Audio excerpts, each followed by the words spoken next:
ഷാർജയിൽ ഭർതൃപീഡനത്തെ തുടർന്ന് ജീവനൊടുക്കിയ വിഭജിക വർഷങ്ങളായി സ്ത്രീധന പീഡനം നേരിട്ടതിന്റെ തെളിവുകൾ 24-ന്.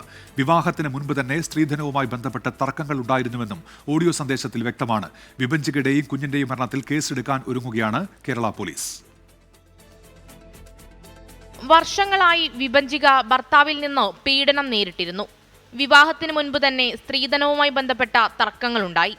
2022 മുതൽ വിവാഹമോചനത്തിന് ശ്രമിച്ചിരുന്നു തുടങ്ങിയ വിവരങ്ങൾ ഉൾപ്പെടുന്ന നിർണായക വിവരമാണ് ഓഡിയോ സന്ദേശത്തിലുള്ളത്. കാര്യമൊന്നുമില്ല. സംഭവം എന്ന് വെച്ചാൽ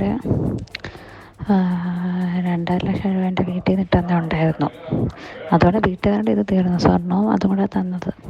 അപ്പോൾ എനിക്ക് എഡ്യൂക്കേഷൻ ലോൺ ഉണ്ടായിരുന്നല്ലോ, അതിന് 1.25 ലക്ഷം രൂപ അടയ്ക്കണമായിരുന്നു. അപ്പം ഞാൻ പറഞ്ഞു ഓക്കെ, അത് അടച്ചിട്ട്, കാരണം എനിക്ക് ജോലിയില്ല, അപ്പം എനിക്കുള്ള മുതലിൽ നിന്ന് അടയ്ക്കാൻ പറ്റും. എനിക്ക് അവൻ്റെ നിന്നോ അവൻ്റെ അച്ഛനെ സമ്പാദിച്ചത് വാങ്ങിക്കാൻ പറ്റില്ലല്ലോ. വിവാഹ സമയത്ത് വീട്ടുകാർ സ്വർണത്തിന് പുറമെ 2.5 ലക്ഷം രൂപ വിഭജികയ്ക്ക് പണമായി നൽകി. അതിൽ നിന്നും സ്വന്തം വിദ്യാഭ്യാസ ലോണിന്റെ തുക അടയ്ക്കാൻ പറഞ്ഞത് തർക്കത്തിലേക്ക് നയിച്ചു. ദാമ്പത്യ പ്രശ്നങ്ങൾ പുറത്തറിയിച്ചതിൽ ഭർത്താവ് നിതീഷിനോട് വിഭജികയ്ക്ക് വിയോജിപ്പുണ്ടായിരുന്നു. വിവാഹമോചനത്തിനെക്കുറിച്ച് വീട്ടുകാർ തമ്മിൽ സംസാരിച്ചിരുന്നുവെന്നും ശബ്ദ സന്ദേശത്തിലുണ്ട്. അതേസമയം ഇരുവരുടെയും മരണത്തിൽ കേസെടുക്കാനൊരുങ്ങുകയാണ് കേരള പോലീസ്.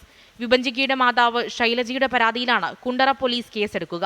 ഇന്ന് തന്നെ ശൈലജയുടെ മൊഴിയെടുക്കുമെന്നാണ് വിവരം. സമഗ്ര അന്വേഷണം ആവശ്യപ്പെട്ട് ഇന്ത്യൻ എംബസി, കേന്ദ്ര വിദേശകാര്യമന്ത്രി, മുഖ്യമന്ത്രി തുടങ്ങിയവർക്കും കുടുംബം പരാതി നൽകിയിട്ടുണ്ട്. 24 തിരുവനന്തപുരം.